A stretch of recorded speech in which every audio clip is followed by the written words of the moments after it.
Hi, I'm Santa, I'm 18, and this birthday should have been normal. Just cake, laughter, and presents. But today my dad handed me something I wasn't ready for. A secret that's about to shake everything I thought I knew about my family. I don't know if it's good or bad, but it's going to change me forever.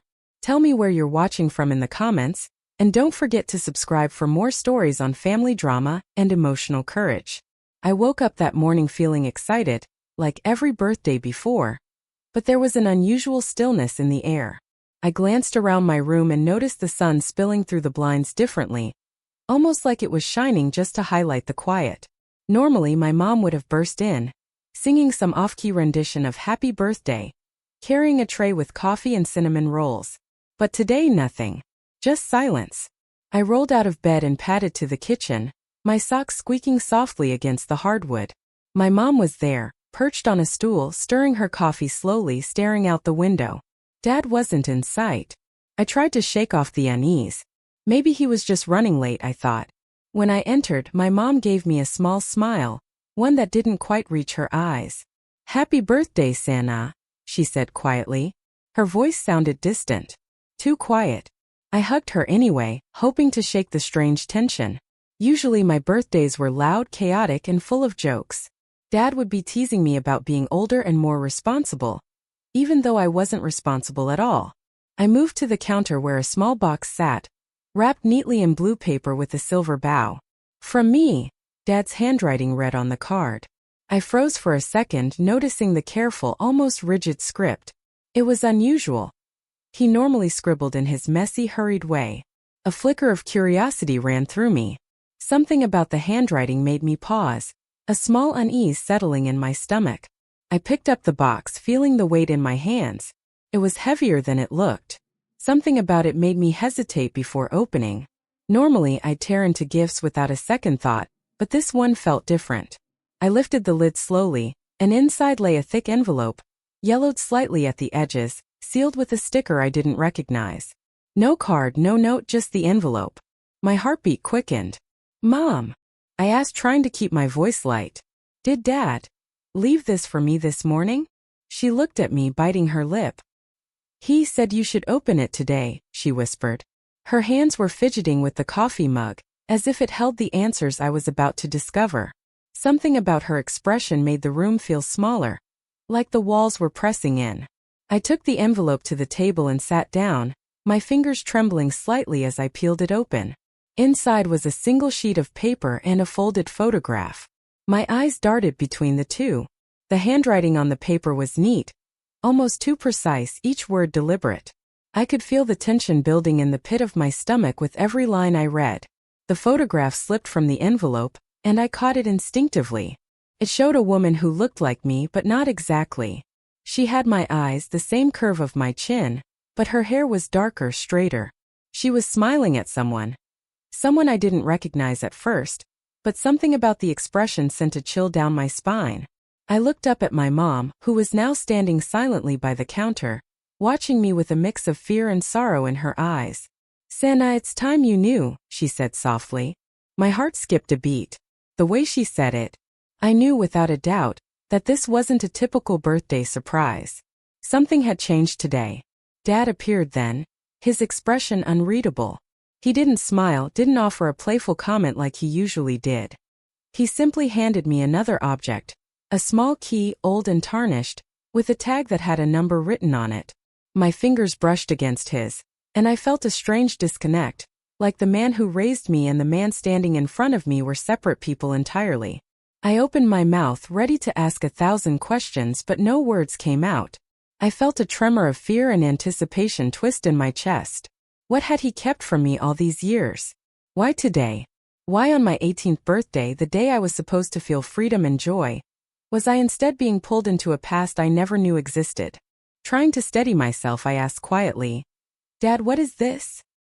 He swallowed, his Adam's apple bobbing nervously. "It's something that changes everything," he said, each word slow, deliberate. He paused, as if weighing the impact of what he was about to say. My stomach churned. I wanted to laugh, to brush it off as some dramatic dad joke, but the tension in his eyes told me this wasn't a joke. I glanced at the envelope and photograph again, trying to piece together what he meant. A sense of betrayal prickled under my skin. Had my whole life been a lie? Had the people I trusted most been keeping secrets that would shatter the world I knew? The clock ticked loudly in the kitchen, each second dragging, stretching the moment into something unbearable. My mom came closer, placing a hand gently on my shoulder. "Sana, you deserve the truth," she whispered. Her voice quivered slightly, and for a moment I almost wanted to retreat, to tell myself I didn't need to know, that some things were better left buried.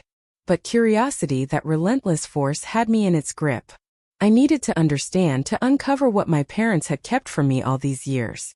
My hand shook as I clutched the envelope again, feeling a cold sweat prick at my hairline. This wasn't just about a secret. It was about my life, my identity, and the foundation on which I had built every memory. I looked at Dad, trying to read his expression. For the first time in my life, I felt a disconnect. A chasm between the father I knew and the man standing before me. His eyes were heavy with something I couldn't name: regret? Fear? Or the weight of a secret too large for words? "Can you tell me?" I asked, my voice barely more than a whisper. I felt like the world had shifted, like I was standing on the edge of a cliff with no safety net. The air was thick, and every sound, the hum of the refrigerator, the ticking clock, my own breathing, seemed amplified. Dad nodded slowly, then motioned for me to sit down at the table. "Sana, there's something you need to know about where you come from. About your life before this family," he said, and every word felt like a punch to the chest. My mind raced, my pulse hammering. I clutched the photograph tighter. The woman in the picture seemed to stare back at me, familiar yet distant, like a ghost from a life I had never lived. My throat went dry. Could this really be about me? Could someone out there, someone I had never met, be a part of my story, my identity that Dad had hidden for so long? For the first time that morning, I felt a tear slip down my cheek. Not from sadness exactly, but from the shock of realizing that everything I had taken for granted, my parents, my childhood, my memories, might not be exactly as I believed. I took a shaky breath and looked up at Dad, trying to steady my emotions. "Okay, tell me." "I'm ready," I said, though my voice trembled. I wasn't sure if I truly was ready, but I knew I couldn't turn back now. And in that moment, my 18th birthday, which should have been ordinary, became the day my world shifted forever. I stared at Dad, the photograph, and the envelope, my mind spinning faster than I could process. The air in the kitchen felt thicker, almost as if it were pressing down on me. I wanted to scream, to demand answers, but the weight of the moment left me almost paralyzed. My fingers gripped the photograph tighter, feeling the faint roughness of the paper under my fingertips. Every small detail, the curve of the woman's smile, the glint in her eyes, seemed to whisper secrets I wasn't ready to hear. Dad cleared his throat and gestured toward the envelope. "There's more in there, Sana. Letters, records, things I never thought you'd see until much later. Or maybe never at all." He hesitated, his gaze dropping to the floor. "It's time you understood everything." I took a shaky breath and opened the rest of the envelope, revealing a series of letters, a small folder of documents, and another photograph of the same woman. She was sitting on a park bench this time, a little girl next to her holding her hand, and in the background there was a small nondescript house. My heart pounded as I traced the edges of the photo, wondering if this house had anything to do with me. Dad sat down across from me, his hands folded, clearly bracing himself. "Her name is Elise," he said quietly. "She's your birth mother. You're adopted, Sana." The words didn't land all at once. They hit like waves, each one heavier than the last. I'd heard about adoption before, in passing, in movies, maybe a story from a friend's life. But hearing it directly from my dad, in the middle of what was supposed to be my 18th birthday, made it feel tangible, undeniable. "Adopted," I whispered. My voice sounded foreign in my own ears. "So you and Mom, you're not my real parents?" Dad shook his head slowly. "We are your parents in every way that matters. But yes, biologically you have another family. I didn't tell you because I wanted to protect you. I wanted you to have a normal life." I sank into the chair, my fingers brushing over the photograph again. Protection? Normal life? The more he spoke, the more questions piled up in my mind. Why now? Why reveal this today on my birthday when it should have been about celebrating me, not tearing me apart? The stack of letters drew my attention next. I unfolded one, the paper slightly yellowed with age. The handwriting was neat, deliberate, like every word had been measured. It was from Elise, addressed to the agency that had arranged the adoption. Reading it, I learned about her struggles, financial hardships, a brief and painful marriage, and the agonizing decision to give me up for adoption. Each line made my chest tighten, my mind racing between compassion and a budding sense of betrayal. I don't even know what to say, I murmured. My voice cracked and Dad reached over, placing a hand gently on mine. "It's okay," he said softly. "You don't have to say anything yet. Just try to understand. It wasn't easy for anyone involved." I nodded, though I wasn't sure if I was nodding for him or for myself. I flipped through the documents, revealing a birth certificate, hospital records, and even a brief note from a social worker. Every piece was like a puzzle, forming a picture I hadn't imagined existed. Elise's handwriting appeared on almost every document, and I realized just how real this person was. Real enough to have influenced the very shape of my life, though I'd never met her. The second photograph caught my eye. In it, Elise was standing next to a man I didn't recognize, smiling faintly, but there was a shadow in the image, something tense in his posture. Dad noticed my gaze lingering and sighed. "That's your biological father," he said quietly. "You won't find him easy to understand, or even like. He wasn't a good person in some ways, but he loved her, in his own flawed way." I felt a whirlwind of emotions, anger, sadness, curiosity. How could someone I never knew hold a part of me that I carried unknowingly all these years? And why hadn't Dad told me sooner? Had he been protecting me, or hiding something else entirely? Mom entered the kitchen quietly, holding a mug of coffee. "Sana," she said softly, "we never wanted to hurt you. We thought you'd have more time to understand before it got confusing. But I suppose that's gone now." Her eyes were glistening, and for the first time, I noticed how her hands trembled slightly as she set the mug down. I looked at both of them, seeing the weight they carried, and yet feeling the sharp sting of betrayal. I had trusted them implicitly for 18 years, believing their version of everything, and now the foundation beneath me was shifting. "Why today?" I asked finally, my voice stronger than I felt. "Why my birthday?" Dad paused, then admitted. "Because I can't keep it from you anymore. You're an adult now. You deserve the truth. And because some things can't wait any longer." His gaze fell, heavy with unspoken regrets. I inhaled deeply and tried to calm the storm inside me. My mind kept returning to Elise, to the letters, to the glimpses of a past I had never lived. I could feel her presence in the photographs, almost like a ghost reaching across time. Questions tumbled over one another. Why hadn't she tried to find me? Did she know I existed? Was she proud, or had she felt guilty? The letters continued to reveal more layers. In one, Elise spoke about her fears of raising me alone, her insecurities about failing as a parent, and her hope that whoever adopted me would give me the love she couldn't.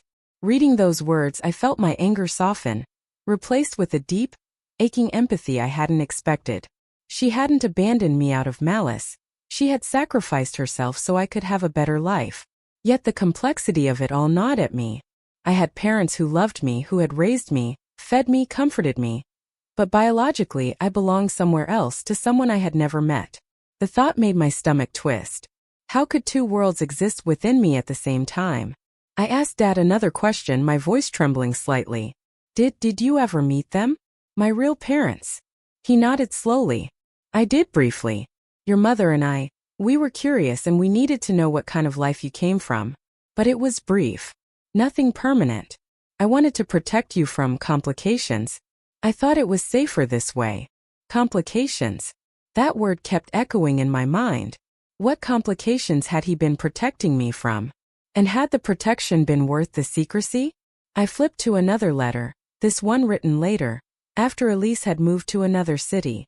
She spoke about her attempts to reach out, about the moments she wondered what I was like, about a longing that never faded. It was so raw, so human that I felt tears prick at my eyes. Did she know about me all this time? I asked Dad, my voice barely audible. "Yes," he said simply. "But she respected your parents' choice. Or perhaps, she respected our decision to raise you as ours." The tension in the room was suffocating. My mind raced, my pulse loud in my ears. Every word I read added another layer to a life I hadn't known existed. The hidden past was slowly revealing itself, like peeling layers of an onion, each one bringing tears, confusion, and awe. As I sifted through the documents, I realized there were more questions than answers. Small details began to emerge.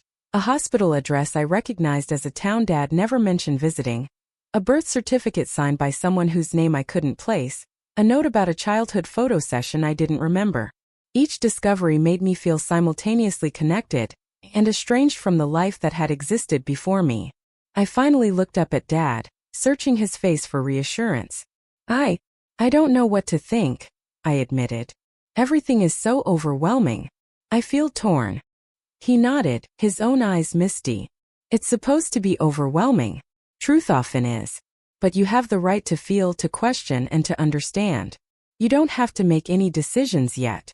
Just absorb this. Let it become part of who you are. Mom stepped closer, brushing a stray lock of hair from my face. We've tried to be honest with ourselves too, she said softly. And now it's time to be honest with you. But know this, Santa, nothing you felt with us changes. You are loved. That will never change. I took a deep breath and set the letters and photographs aside for a moment, staring at the ceiling as though it might offer guidance. My mind was racing. Every memory of my childhood reframed under this new light. Every hug, every birthday, every whispered word now carried an added weight. Yet, amidst the confusion, I felt something fragile but undeniable. A spark of understanding, of empathy for Elise, for Dad, for Mom, and for myself. It was the beginning of a long journey, a careful peeling back of secrets and emotions. And even though the road ahead was uncertain, even though betrayal and shock lingered in the air, I knew one thing for certain. I had begun uncovering the layers of my past, and nothing could undo the revelations that were already reshaping me. The air in the kitchen felt heavier than ever. I could hear my own heartbeat, a thundering drum in my chest, and every tick of the wall clock felt like a reminder of how much time had been stolen from me. I held the letters and photographs like fragile evidence of a life I had never known. And yet, the more I looked at them, the more a dark question gnawed at my thoughts. Why had Dad kept this from me for so long? I tried to speak, but my voice faltered. I don't understand, I whispered, gripping the edge of the table so tightly my knuckles ached. You've known all this time and you never told me? Every birthday, every school play, every achievement. All of it. And I didn't even know who I really was. Dad sighed, leaning back in his chair, his hands clasped tightly together. Santa, it wasn't that simple. We thought we were protecting you. We didn't want to confuse you, or put you in a situation where you might feel abandoned or torn. Torn? I echoed, my voice rising despite my efforts to keep it calm. Torn? I am torn, Dad. 18 years of my life, and you've been lying to me in ways I can't even begin to explain. My words trembled as they left my lips, shaking in the confined space of the kitchen. The smell of brewing coffee and the faint scent of Mom's perfume mingled with the tension, making the air almost suffocating. Mom moved closer, resting her hand gently on my shoulder. Santa, we never meant for you to feel betrayed, she said softly. But I could see the weight in her eyes, the guilt, the sorrow, the knowledge that words alone couldn't undo what had already happened. I pulled my hand away, stepping back. Betrayed. That's exactly what it feels like, I said, my voice quieter now but no less sharp. You gave me everything I needed, love, guidance, stability, but all of it, it was half a truth. And now I don't know which half to trust.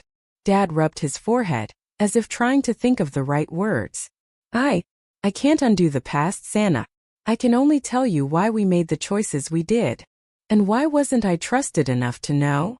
I asked, my voice barely more than a whisper. The anger inside me simmered, blending with the confusion and pain that had been building since I first saw the photograph. Why was I shielded from this truth like I couldn't handle it? Mom swallowed hard. We wanted to protect you from complications, from people who might have caused more harm than good. It wasn't easy for us either, Santa. Every day we thought about telling you, but every day we also thought about the impact it would have on your life now. I felt a sudden tightness in my chest, a mix of grief and fury that made it hard to breathe. The betrayal was no longer abstract. It was personal, piercing every memory I had of my childhood. Every hug, every comforting word, now carried the weight of secrecy. My heart ached not just for myself but for the invisible gap between the daughter I thought I was and the daughter I actually was. I've been living a lie, I whispered almost to myself. Every single thing I believed about my life, my parents, my identity. It's all been edited, rewritten. For reasons I still don't fully understand. My hand shook as I set the letters down. I wanted to slam them, throw them across the room, destroy them, but I couldn't. They were proof. Proof of a truth I needed to face, no matter how painful. Dad leaned forward, his eyes softening. Santa, the world isn't black and white. Life is messy. People make choices with good intentions. And sometimes those choices have consequences we don't anticipate. That includes me and your mother. I shook my head, frustration bubbling up. I don't want lessons right now. I want honesty. Raw, unfiltered honesty. I want to know why it took 18 years for me to find out about Elise, about my real parents. Did you ever think I had a right to know before now? There was a long pause. Mom's hand rested on the table, fingers tracing the edge of a letter as if the paper held some secret answer. We debated it constantly, she admitted. Every year, every birthday, every milestone, we wondered if it was time. And then something always held us back. Fear, maybe. Fear of hurting you. Fear of losing the bond we had with you. Fear of what the truth might do to your life. Her words, though meant to soothe, felt like salt on an open wound. Fear had dictated my life without my knowledge. My trust, my sense of security had been a carefully maintained illusion. And yet, the very fear that had protected me had also betrayed me. I stood up abruptly, pacing the small kitchen, my mind a whirlwind of emotions. So what am I supposed to do now? I asked, my voice shaking. Am I supposed to pretend everything is fine? Am I supposed to accept that my life has been built on half-truths? Dad rose slowly, his hands in his pockets, a look of deep regret etched on his face. No, Santa. You're not supposed to pretend. You're supposed to understand, to process, and to make your own choices. We can't dictate your feelings or your reactions. That's up to you. I sank into a chair again, burying my face in my hands. The betrayal wasn't just about hidden truths. It was about trust. The bond one had assumed was unbreakable, now fractured. I remembered every small lie I had once brushed off as inconsequential, every secret kept under the guise of protection. Suddenly, all those moments felt heavier, layered with implications I had never noticed before. Then, as if the weight of the betrayal wasn't enough, a new thought struck me. What if this secrecy extended beyond just my birth? What else had they hidden? My pulse quickened and I felt a chill run down my spine. Questions multiplied. Did they know things about my health, my school records, my relationships? Had they withheld warnings, guidance, or truths about the world because they believed I wasn't ready? I feel like I don't even know you. I whispered, more to myself than to them. The people I grew up with, the people I trusted the most. I don't even know them anymore. I don't know who I am supposed to believe, or how I'm supposed to feel.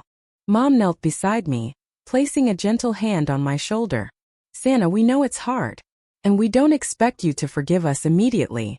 But we hope you can eventually see that every decision we made came from love. Even if it wasn't perfect.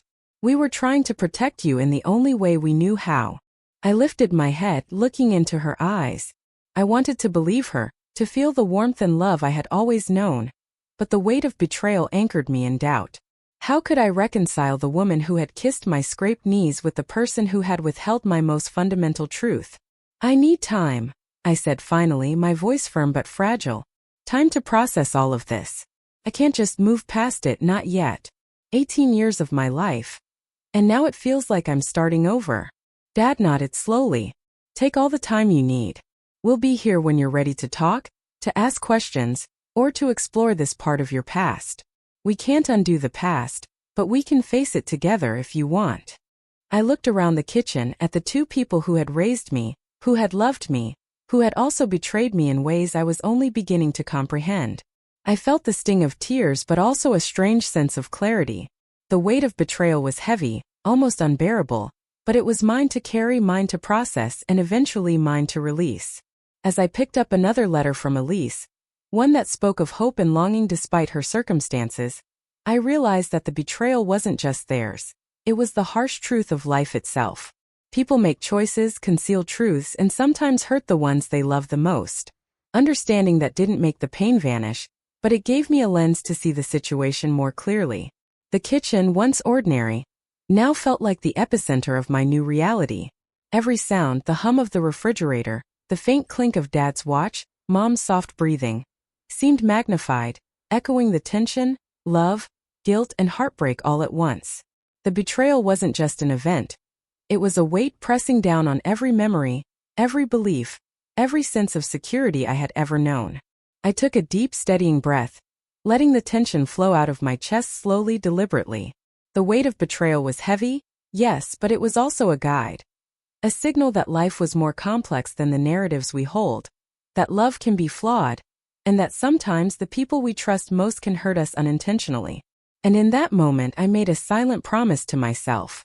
I wouldn't allow this betrayal to define me completely. I wouldn't let it turn into bitterness or resentment that consumed every part of me. I would carry it, learn from it, and eventually find a way to understand, forgive, and reclaim the trust that had been fractured. After what felt like hours in the suffocating silence of my kitchen, I finally stepped outside.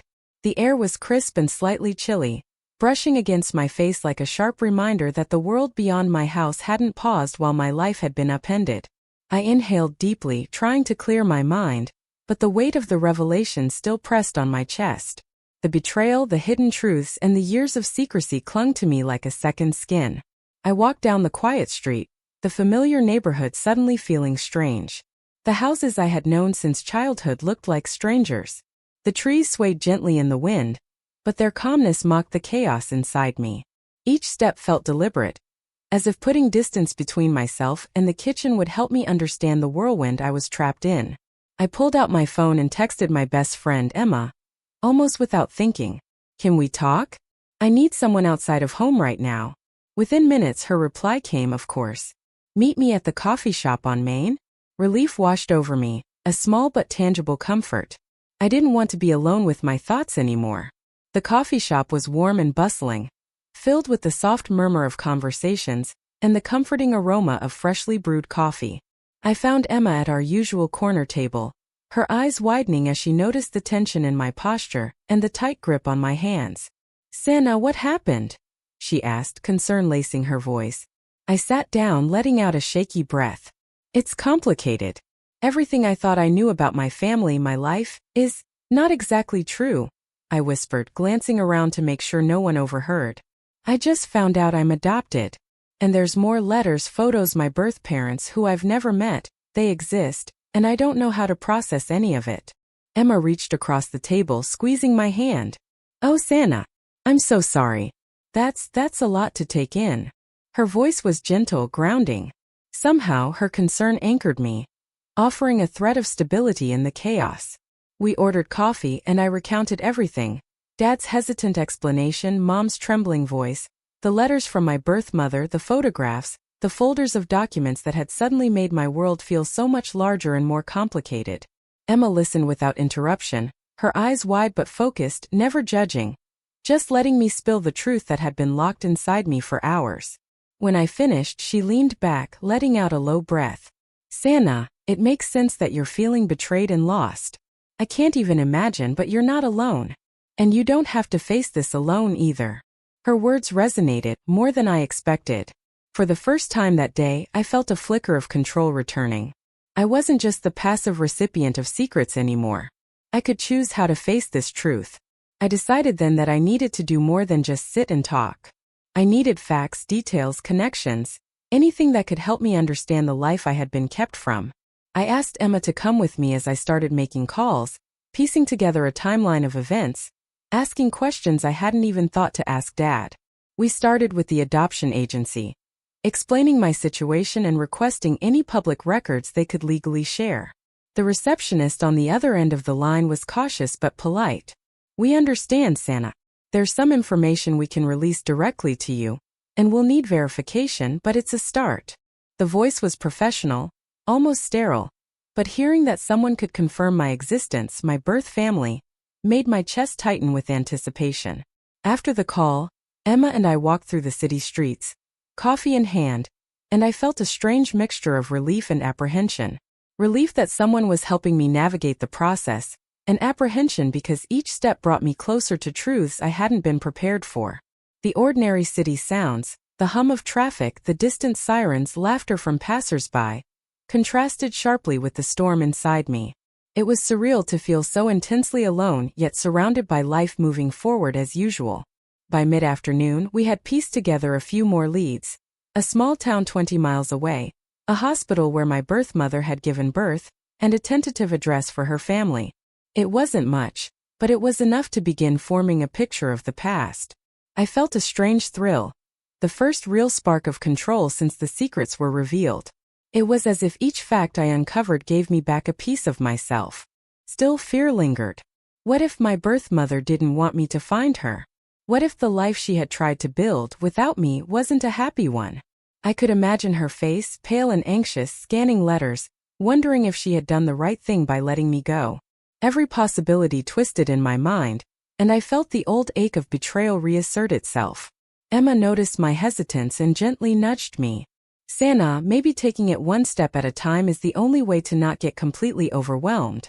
You don't have to meet anyone today. Just gather what you can. Learn. Understand. Her words were soothing, and I nodded, letting them sink in. I realized that facing the truth didn't have to mean confronting everyone immediately. Knowledge, even partial, was still power. And for the first time in hours, I felt a flicker of hope that I could manage this. We decided to visit the town my birth mother had once lived in, hoping to find small clues, a library, a local community center, or even someone who remembered her. Driving through streets lined with houses I had never seen, I felt a strange sense of walking in the shadow of my own history. Each turn, each street, each store felt like stepping closer to a version of life I had never lived but was now beginning to uncover. At a small cafe in the town center, I stopped to breathe. The place was quiet, and the air smelled faintly of baked bread and roasted coffee beans. I pulled out the photograph of Elise, comparing it to the description I had been given by the agency. People around me were chatting, laughing, living their ordinary lives, and yet I was acutely aware of the extraordinary moment I was in, searching for a past that had been hidden from me for 18 years. Emma nudged me again, pointing to a woman behind the counter. "Maybe someone here can help," she suggested. I hesitated, my instincts screaming both to run and to approach. Finally, I approached the counter, showing the woman the photograph. "Excuse me. Do you know this woman?" I asked, my voice barely above a whisper. The woman squinted at the image, then shook her head slowly. "I'm sorry, she's not familiar to me. But people do move in and out of this town all the time. Maybe the library or the city office might know more." I thanked her, heart pounding. Each small lead felt like a victory and a test at the same time. The layers of the past were starting to reveal themselves, one careful step at a time, and each revelation demanded emotional endurance I wasn't sure I possessed. We walked to the library, where a kind librarian helped us search old records, birth announcements, local newspaper clippings, and community bulletins. And there it was, a small notice about a birth 17 years ago, mentioning Elise's name and a brief note about the adoption arrangement. It was like a puzzle piece falling into place, giving a glimpse into the life that had existed without me knowing. I sat back, letting the weight of the discovery sink in. I was alive in both worlds, my family here, who had raised me, and the family I had never met, whose past had created the circumstances of my birth. The juxtaposition of these realities was overwhelming, yet it brought clarity. I could see the threads connecting my present to a past I had only begun to explore. Sitting there, surrounded by books and the quiet murmur of library patrons, I realized that facing the truth outside home wasn't just about uncovering facts. It was about confronting emotions I had never felt so intensely: curiosity, grief, fear, longing, and even excitement. It was about stepping out of the protective cocoon my parents had built and learning to navigate the complex terrain of real life, unfiltered and raw. As Emma and I left the library, walking back into the late afternoon sunlight, I felt a sense of determination take root. I didn't have all the answers and I didn't know what I would discover next, but I knew one thing. I was no longer confined by secrecy. I was no longer just the daughter of the parents who raised me. I was someone with a past, a history, and a story that was mine to uncover and understand. The wind brushed against my cheeks as we walked, carrying the sense of freshly cut grass and distant rain. I felt the weight of betrayal, the shock of revelation, and the thrill of discovery all at once. And though the path ahead was uncertain, I knew I was ready to face the truth, outside the house, beyond the letters, and into the life that had been waiting for me quietly all along. I sat on the hood of Emma's car, the evening sun spilling across the parking lot, golden and heavy, as if it wanted to wrap me in warmth I wasn't ready to accept. My hands trembled slightly as I held the stack of letters, photographs, and notes that had become my lifeline to a past I had only just begun to understand. Each item was a key, unlocking memories I didn't have and emotions I hadn't known existed. Yet the more I held them, the more I realized something profound. I couldn't let the revelations dictate the rest of my life. I had to decide what my story would be, and that choice rested solely with me. Emma watched me silently, the gentle hum of the engine underneath us, the faint aroma of the nearby bakery drifting through the air. "You're quiet," she said softly, as if testing the fragile surface of my thoughts. "I'm thinking," I replied, my voice distant. "Not about revenge, not about anger, but about what I want. Who I want to be in all of this." For the first time in weeks, I allowed myself to imagine life on my terms. Not the life Dad and Mom had tried to shield me from, not the life dictated by secrets, and not the life shaped by the expectations of my birth parents. I wanted a life that was mine, a life where betrayal and love, revelation and forgiveness, could coexist without defining every decision I made. The city skyline stretched before us, the lights beginning to flicker on, reflecting off the river in streaks of orange and silver. I thought about the decisions that lay ahead. Visiting my birth mother? Reaching out to her father? Understanding the man who had contributed to my existence but remained largely absent? Each choice was heavy with potential joy and pain, yet I knew that avoiding them would only prolong the uncertainty that had consumed me. "Have you thought about what you'll do first?" Emma asked, her tone careful, almost as if she were navigating a fragile minefield of emotion. I nodded slowly, tucking a loose strand of hair behind my ear. "I think I need to meet Elise first. I need to see her, to understand her story, and to ask the questions I've been holding inside. But I also need to do it on my terms. Not angry, not accusatory, just honest. And prepared to accept her answers, whatever they may be." Emma smiled faintly. "Sounds like you're finding your path already." I exhaled, the cool night air filling my lungs as if it were reminding me that life moves forward, regardless of our past. "It's terrifying," I admitted, "but terrifying in a way that feels right. I'm ready to face the truth, yes, but I'm also ready to define my own life beyond it." The following days were a blur of preparation and reflection. I spent hours combing through the letters, taking notes and creating timelines.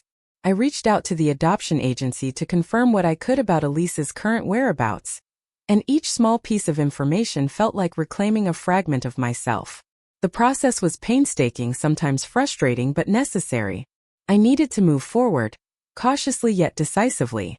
One afternoon I decided to visit my high school, not for the teachers or friends, but for a quiet place to think.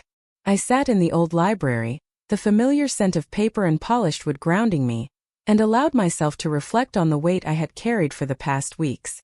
Memories of childhood achievements, birthday celebrations, and moments of comfort with Mom and Dad all flashed through my mind. But this time they weren't tinged with betrayal. They were just mine, part of the life I had lived and would continue to live, regardless of the new truths I had uncovered. I realized something crucial. My parents' secrecy, while painful, hadn't negated the love they had shown me. Their mistakes didn't erase their devotion, and Elise's absence didn't diminish the bond one shared with the family who had raised me. This understanding didn't remove the sting of betrayal, but it allowed me to see the complexity of human decisions, how love and protection can sometimes blur the line between honesty and secrecy. With this clarity, I made my first real decision. I would reach out to Elise with care and respect. I drafted a letter, tentative at first, then revised it over and over. I introduced myself, explained my journey, and expressed the desire to meet without pressure or expectation. I wanted to make it clear that I wasn't coming to judge or demand, but to understand and perhaps to bridge a gap that had existed for nearly 2 decades. Sending the letter was simultaneously terrifying and liberating. I felt as though I were releasing a part of my soul into the world, vulnerable but empowered. I didn't know how Elise would respond, or if she would respond at all, but I felt a sense of agency I hadn't experienced since discovering the first photograph. The power to initiate this connection was mine alone. In the days that followed, I focused on my immediate life, school, friends, routines, but my thoughts often drifted to the letter, wondering if it had reached her, if she was reading it with the same mixture of anticipation and fear I felt when I sent it. Each passing hour tested my patience, but also strengthened my resolve to live fully in the present, even while waiting for a piece of the past to answer back. One evening, while walking through the park near my house, I paused at the playground where I had spent countless afternoons as a child. The swings creaked softly in the breeze, and the laughter of younger children echoed around me. I sat on the bench, the photograph of Elise in my pocket, and allowed myself to imagine a future where I could navigate both families, my parents who raised me, and the mother I had never met. The thought wasn't easy, but it was possible. And that possibility, that potential for integration rather than division, gave me hope. As the weeks passed, I began to see changes in myself. I was more patient, more thoughtful, and more intentional about my choices. I started journaling daily, documenting my thoughts, fears, and hopes. Writing became a tool for processing the betrayal and the revelations, and slowly, the heavy weight in my chest began to shift. It wasn't gone, but it had taken on a form I could manage, an active part of my life rather than a passive burden. Then one morning my phone buzzed with a message from an unknown number. My heart leapt into my throat as I read the words. "Sana, this is Elise. I received your letter. I would like to meet you." The world seemed to tilt slightly, a dizzying mixture of excitement and anxiety coursing through me. I reread the message several times, unable to believe it. After years of uncertainty, I now had a choice. An opportunity to meet the person whose existence had shaped my life from afar. But I also realized that the outcome was no longer entirely out of my control. I could approach this meeting with fear, anger, or resentment, or I could approach it with curiosity, courage, and the intent to understand. I chose the latter. The meeting was arranged at a quiet cafe, neutral territory, and I spent the morning preparing, not just what I would say, but how I would carry myself. I reminded myself that this was about learning, not judgment, and that the power to define the interaction rested with me.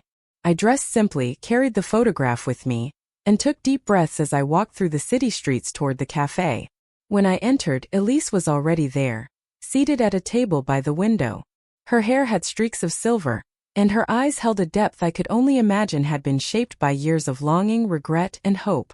She looked up, and for a moment our eyes met. It was like seeing a reflection of myself in someone I had never known, a mirror held up across time and distance. "Hi," I said, my voice steady but gentle. "I'm Sana." "Elise," she replied, her voice soft but firm. "It's really good to meet you. We spent hours talking." She shared her story. The challenges, the regrets, the love she had felt for me despite our separation. I shared my story too, about the parents who had raised me, the shock of discovery, and the journey of understanding I had undertaken. The conversation was raw, emotional, sometimes awkward, but honest. And in that honesty, I discovered something transformative. The ability to forgive, to reconcile, and to integrate this new reality into my life without losing myself. By the time we parted, I felt lighter, not because the past had been erased, but because I had claimed my place within it. I had navigated the betrayal, faced the unknown, and emerged with agency. The choice to define my own path, rather than being defined by secrets or omissions, was no longer theoretical. It was tangible, living in my decisions, my actions, and my willingness to engage with the world authentically. Walking back through the city streets, the evening air cool against my skin, I realized that choosing my own path didn't mean abandoning the people who raised me, nor did it mean severing ties with my birth mother. It meant embracing complexity, accepting nuance, and asserting the right to define who I am on my own terms. It meant carrying the past with awareness but refusing to let it dictate my future.